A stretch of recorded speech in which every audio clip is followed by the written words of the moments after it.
Hello বন্ধুরা, দেবী সাউন্ডের পক্ষ থেকে শুভ সন্ধ্যা। তো আজকে যে বিষয়টি নিয়ে কথা বলতে এসেছি, এটা আসলে আপনারা সবাই মোটামুটি অবগত আছেন। বিষয়টা হলো আমাদের বৃন্দাবন কলেজের যে ব্যবস্থাপনা বিভাগের পঁচিশ বছর উপলক্ষে যে পূর্ণমিলন অনুষ্ঠানটা করেছিল, সেটার জন্য তারা একটা কনসার্ট রেখেছিল জালাল স্টেডিয়ামে, সবার জন্য উন্মুক্ত।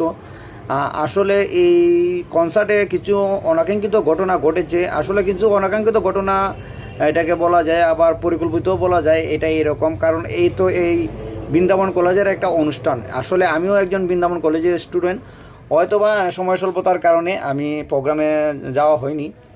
তো আসলে বিষয়টা হলো এই রকম। আসলে এত কষ্ট করে আমাদের ব্যবস্থাপনা বিভাগ একটা অনুষ্ঠান আয়োজন করেছে, আমরা হবিগঞ্জবাসী এটা দেখার জন্য তারা আসলে উন্মুক্ত করেও দিছে আমাদেরকে, সবার জন্য কিন্তু উন্মুক্ত করে দিছে যে প্রোগ্রামটা যাতে সবাই উপভোগ করতে পারে এবং আনন্দ উপভোগ করতে পারে। আসলে সেইখানে গিয়ে আমাদের এই হবিগঞ্জের কিছু মানুষ বিশৃঙ্খলা তৈরি করেছে। আসলে সেটা কোনোভাবেই আসলে কাম্য নয়। কেন? আসলে সেখানে আমাদের দেশ বিদেশ থেকে অনেক মানুষ আসছে। তারপর আসলে আমি কালকে দেখলাম আসলে হবিগঞ্জে অনেক প্রচুর মানুষ হয়েছে বিভিন্ন জায়গার থেকে। আপনার সারা বাংলাদেশি বলেন আপনি, আমি একটা জিনিস লক্ষ্য করে দেখলাম, বিভিন্ন গাড়ি ভরে ভরে মানুষ আসছে কনসার্ট দেখার জন্য। আসলে এই যে দূর দূরান্ত থেকে মানুষ আসছে কনসার্ট দেখার জন্য, আসলে তারা তো একটা কষ্টই পাইছে যে যে আসলে এসে এই ওইরকম হবিগঞ্জের মানুষ এইভাবে ঝামেলা তৈরি করে। এটা হলো এক।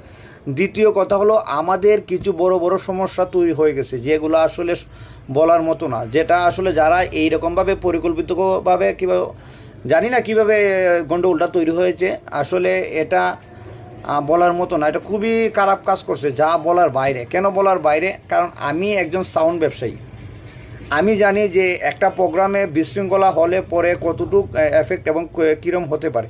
বিশেষ করে আমরা যারা সাউন্ড ব্যবসা করি, আমরা এবং যারা শিল্পী, যারা মিউজিশিয়ান, যারা ডিজে করে, সবাই কিন্তু আমরা একটা বেল্টের মতন, একে অন্যের সাথে আমরা সম্পর্কিত।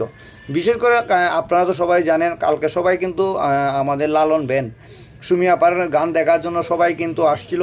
কিন্তু আপনি চিন্তা করে দেখেন, উনি ঢাকা থেকে আসছেন আমাদের এখানে একটা প্রোগ্রাম করার জন্য সুন্দরভাবে, কিন্তু উনি কি সুন্দরভাবে আমাদের প্রোগ্রামটা শেষ করতে পারছে? কিন্তু উনি সুন্দরভাবে প্রোগ্রামটা শেষ করতে পারে নাই। কেন পারে নাই জানেন? কারণ ওই যে আমরা আমাদের যে বিশৃঙ্খলা তৈরিটা করে ফেলছি, সেটার জন্য উনি প্রোগ্রামও তো করতে পারেই নাই, আরও প্রোগ্রাম নষ্ট হয়ে গেছে। এই যে ওনার ভিতরে কিন্তু একটা নেগেটিভ মাইন্ড, মানে একটা নেগেটিভ চিন্তা গেছে যে আমাদের হবিগঞ্জের বিষয় নিয়ে, যে আমাদের হবিগঞ্জটা কেমন। এই বিষয়টা, এই খারাপ লাগাটা আমরা চাইলেও কি এটা আর সংশোধন করতে পারবো? এটা কখনোই সংশোধন করতে পারবো না। কারণ উনি ওইটা আসলে কালকের